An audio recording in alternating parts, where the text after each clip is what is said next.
في ذلك لآية لمن خاف عذاب الآخرة ذلك يوم مجموع له الناس وذلك يوم مشهود وما نؤخره إلا لأجل معدود يوم يأتي لا تكلم نفس إلا بإذنه فمنهم شقي وسعيد فأما الذين شقوا ففي النار لهم فيها زفير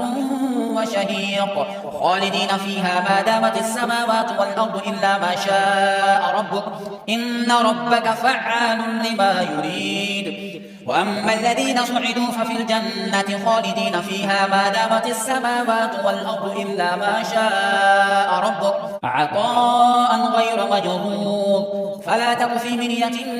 مما يعبد هؤلاء ما يعبدون إلا كما يعبد آباؤهم من قبل وإنا لموفوهم نصيبهم غير منقوص ولقد آتينا موسى الكتاب فاختلف فيه ولولا كلمة سبقت من ربك لقضي بينهم وإنهم لفي شك منه مريب وإن كلا لما ليوفينهم ربك أعمالهم إنه بما يعملون خبير فاستقم كما أمرت ومن تاب معك ولا تطغوا إنه بما تعملون بصير ولا تركنوا إلى الذين ظلموا فتمسكم النار وما لكم من دون الله من أولياء ثم لا تنصرون وأقم الصلاة طرفي النهار وزلفا من الليل إن الحسنات يذهبن السيئات ذلك ذكرى للذاكرين واصبر فإن الله لا يضيع أجر المحسنين ولولا كان من القرون من قبلكم أولو بقية ينهون عن الفساد في الأرض إلا قليلا ممن أنجينا منهم واتبع الذين ظلموا ما أترفوا فيه وكانوا مجرمين وما كان ربك ليهلك القرى بظلم وأهلها مصلحون ولو شاء ربك لجعل الناس أمة واحدة ولا يزالون مختلفين إلا من رحم ربك ولذلك خلقهم وتمت كلمة ربك لأملأن جهنم من الجنة والناس أجمعين وكلا نقص عليك من أنباء الرسل ما نثبت به فؤادك وجاءك في هذه الحق وموعظة وذكرى للمؤمنين وقل للذين لا يؤمنون اعملوا على مكانتكم إنا عاملون وانتظروا إنا منتظرون ولله غيب السماوات والأرض وإليه يرجع الأمر كله فاعبده وتوكل عليه وما ربك بغافل عما تعملون بسم الله الرحمن الرحيم ألف لام را تلك آيات الكتاب المبين إنا أنزلناه قرآنا عربيا لعلكم تعقلون نحن نقص عليك أحسن القصص بما أوحينا إليك هذا القرآن وإن كنت من قبله لمن الغافلين إذ قال يوسف لأبيه يا أبت إني رأيت 11 كوكبا والشمس والقمر رأيتهم لي ساجدين قال يا بني لا تقصص رؤياك على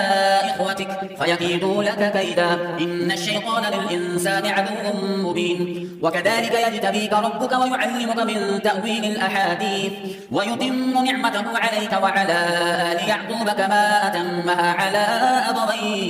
كما أتمها على أبويك من قبل إبراهيم وإسحاق إن ربك عليم حكيم لقد كان في يوسف وإخوته آيات للسائلين إذ قالوا ليوسف وأخوه أحب إلى أبينا منا ونحن عصبة إن أبانا لفي ضلال مبين اقتلوا يوسف أو اطرحوه أرضا يخل لكم وجه أبيكم وتكونوا من بعده قوما صالحين قال قائل منهم لا تقتلوا يوسف وألقوه في غيابة الجب يلتقطه بعض السيارة إن كنتم فاعلين قالوا يا أبانا ما لك لا تأمنا على يوسف وإنا له لناصحون أرسله معنا غدا يرتع ويلعب وإنا له لحافظون قال إني ليحزنني أن تذهبوا به وأخاف أن يأكله الذئب وأنتم عنه غافلون قالوا لئن أكله الذئب ونحن عصبة إنا إذا لخاسرون فلما ذهبوا به وأجمعوا أن يجعلوه في غيابة الجب وأوحينا إليه لتنبئنهم بأمرهم هذا وهم لا يشعرون وجاءوا أباهم عشاء يبكون قالوا يا أبانا إنا ذهبنا نستبق وتركنا يوسف عند متاعنا فأكله الذئب وما أنت بمؤمن لنا ولو كنا صادقين وجاءوا على قميصه بدم كذب قال بل سولت لكم أنفسكم أمرا فصبر